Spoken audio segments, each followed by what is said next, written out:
Today we're diving into something, it might hit a little close to home for some of you. It's dengue fever.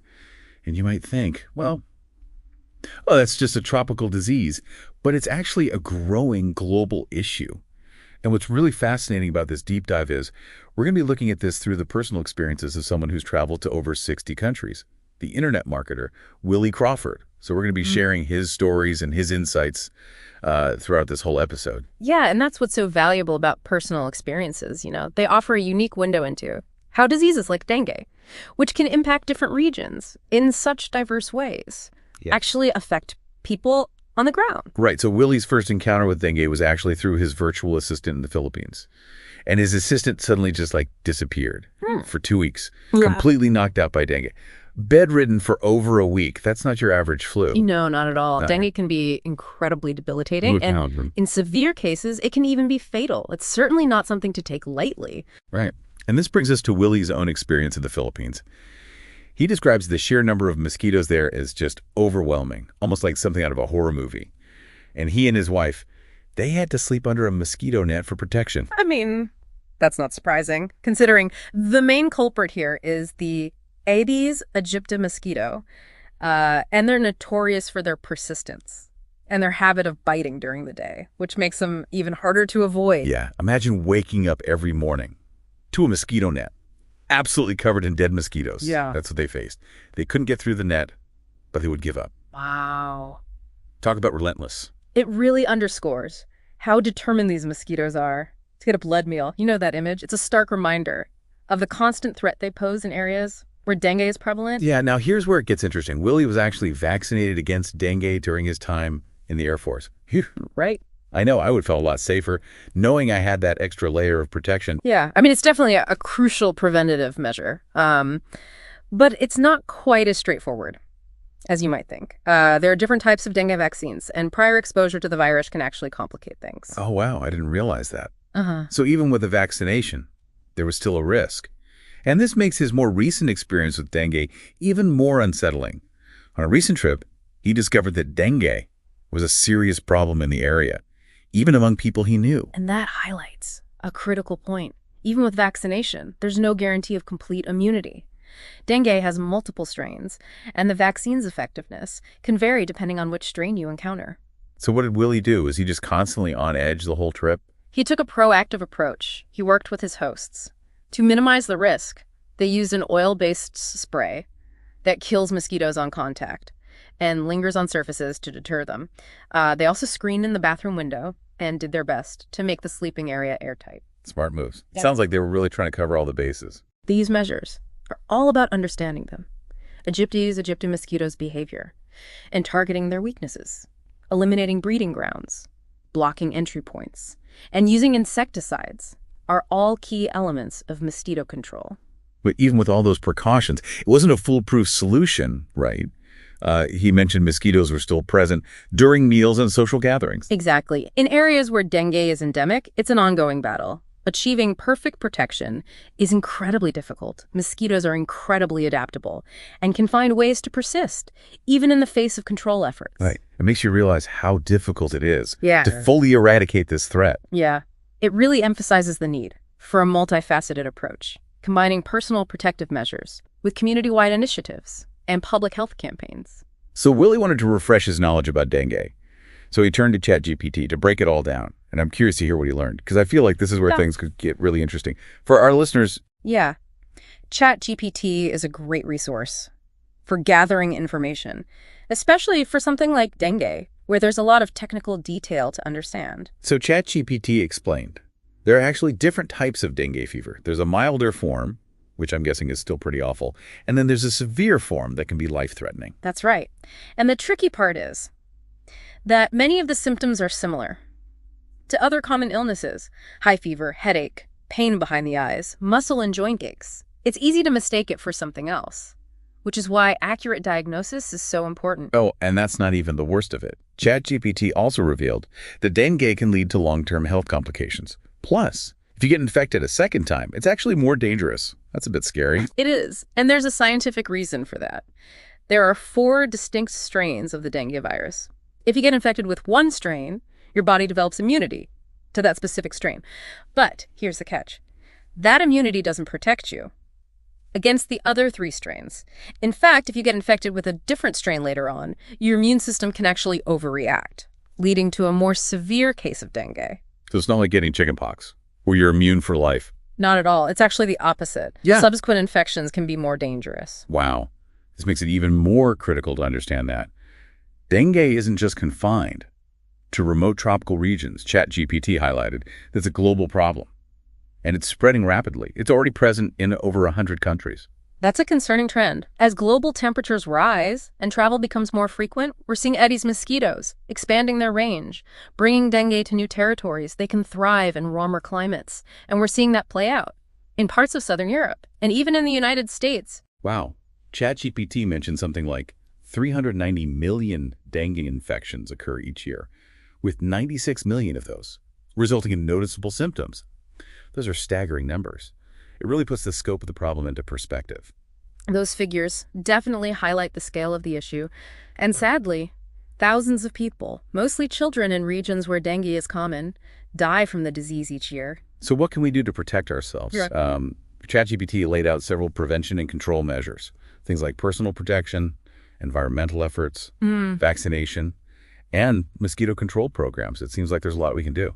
Absolutely. And it really takes a multifaceted approach. Individually, we can take steps to avoid mosquito bites using insect repellent, wearing long sleeves and pants, especially during dawn and dusk when mosquitoes are most active, and sleeping under bed nets are all great ways to reduce your risk. Right. And I imagine on a community level, there are things we can do collectively to fight back against these mosquitoes. Exactly. Eliminating standing water. Where mosquitoes breed is crucial. Something as simple as emptying out flower pots or making sure your gutters are clear can make a difference. Using insecticides and implementing public health campaigns are also important steps in controlling the mosquito population. And of course, vaccination plays a critical role, though access and availability can be an issue in some regions. It's great to hear that there are active efforts to develop new and improved dengue control methods. Hopefully, ongoing research will lead to even more effective ways to prevent and treat this disease. That's the hope. The scientific community is continually working to better understand dengue and find new ways to combat it. Okay, so let's bring it back to our listeners. What does all this mean for them? What are the key takeaways they should really be thinking about? I think the most important takeaway is that dengue fever is a serious threat, and it's closer to home than many people realize. It's not just a traveler's concern anymore. It's something we all need to be aware of. Yeah. Willie's experiences really bring a human face to this threat. You know, it's not just statistics. It's a real disease that can have a devastating impact on people's lives. Yeah. His stories is a powerful reminder of the importance of personal responsibility when it comes to our health. We need to be informed about the risks, take steps to protect ourselves, and seek medical attention immediately. If we suspect we might have dengue, early intervention can make a big difference in the outcome. I'm also really struck by Willie's willingness to share his experiences so openly. Yeah. It takes courage to talk about something that could be so scary and potentially life-threatening. Right. I mean, his openness speaks volumes about his desire to educate and inform others. You know, he's turning his personal experiences into valuable lessons for everyone. By sharing his story, he's helping to raise awareness about dengue and empowering people to take action. Yeah. You know, this deep dive isn't about scaring people. It's about empowering them with knowledge. The more we know about dengue, the better prepared we are to protect ourselves and those around us. Exactly. Knowledge is power. And in the case of dengue, that knowledge can be life-saving. Before we wrap up, I just want to remind everyone that these are just a few of the many experiences Willie Crawford has had during his travels. To over 60 countries, he's got a treasure trove of stories, each one offering a unique glimpse into the world and the challenges we face. It's inspiring to see someone who's so passionate about sharing their experiences and fostering meaningful conversations around important topics like this. Yeah, we'd love to hear your thoughts on this episode. And if you have any personal experiences with dengue fever that you'd like to share, please leave a comment below Willie Crawford's post about this deep dive. You know, he actually responds to every single comment. So it's a fantastic opportunity to engage directly with him. It's a testament to his dedication to fostering open dialogue and sharing his knowledge with others. So don't be shy. Jump into the comments section and let us know what you think. Yeah, it is. It really is amazing that he takes the time to connect with his audience on that level. Yeah, It's a testament to his commitment to sharing his knowledge Yeah. and fostering a real sense of community. And it reinforces something we've touched on throughout this deep dive. This isn't just a problem for travelers. As these mosquitoes expand their range, dengue is becoming a concern, even in people's own backyards. Absolutely. It's not just something to worry about on vacation. It's something we need to be mindful of in our everyday lives, especially as climate change creates more favorable conditions for these mosquitoes. Right, that's a sobering thought, but it also emphasizes the importance of taking action. Exactly. So, what can we do? Well, being informed is a great place to start. Know the symptoms of dengue, understand how it spreads, and take steps to avoid mosquito bites. Those simple actions can make a real difference. And for those traveling to areas where dengue is present, it's crucial to talk to your doctor about vaccination options and pack that mosquito repellent. Absolutely. Prevention is key. And don't forget about eliminating those mosquito breeding grounds. Around your home, no matter where you live, even a tiny puddle of water can become a haven for mosquito larvae. It's amazing how something so small can pose such a significant threat to human health. It really highlights the interconnectedness of our world and the importance of taking a proactive, informed approach to public health. Well, this has been a truly eye-opening deep dive into the world of dengue fever. A huge thank you to Willie Crawford for sharing his personal experiences and insights. They've given us all a deeper understanding of this complex issue. Yeah, it's been a privilege to delve into his firsthand accounts and explore the wider implications of this global health challenge. His stories offer a powerful reminder of the human impact of dengue and the importance of staying vigilant. And for our listeners, we encourage you to keep the conversation going. Head over to Willie Crawford's post about this deep dive and share your thoughts, questions, or even your own experiences with dengue fever in the comment section below. Remember, he personally responds to every single comment, so it's a unique opportunity to connect with someone who has firsthand knowledge Of this important topic. Yeah. And sharing our experiences and knowledge is one of the most powerful tools we have in the fight against dengue. It's a reminder that we're all in this together and that through awareness, prevention, and collaboration, we can make a difference. Thank you for joining us on this deep dive into the world of dengue fever. Remember, knowledge is power. And by understanding this disease and taking the necessary precautions, we can all play a role in protecting ourselves and our communities from this growing threat. Absolutely. And on that note, we've covered so much ground today about dengue fever, from Willie Crawford's personal experiences to the latest information from ChatGPT. But if there's one thing I want our listeners to take away, it's this. Dengue fever is a real and present danger, not just in far-off tropical destinations, but increasingly right here in our own community. I completely agree. It's a global health challenge that requires our attention and action. So what can we do as individuals to protect ourselves and our loved ones? Well, knowledge is our first line of defense.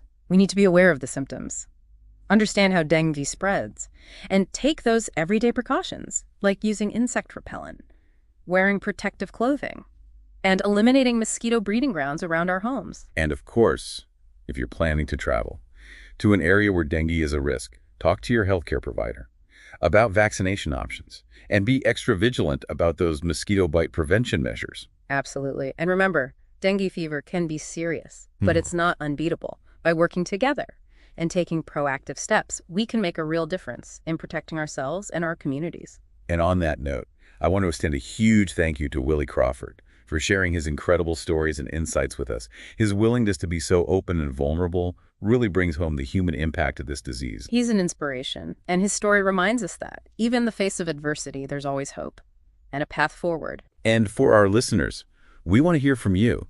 Head over to Willie Crawford's post about this episode and share your thoughts, your questions, or even your own experiences with dengue fever in the comment section below. Remember, Willie personally responds to every single comment, so don't miss this chance to connect with him directly and join the conversation. Let's keep the dialogue going, because together we can create a world where dengue fever is no longer a threat. Thank you for tuning in to The Deep Dive. Stay curious, stay informed, and, most importantly, stay safe.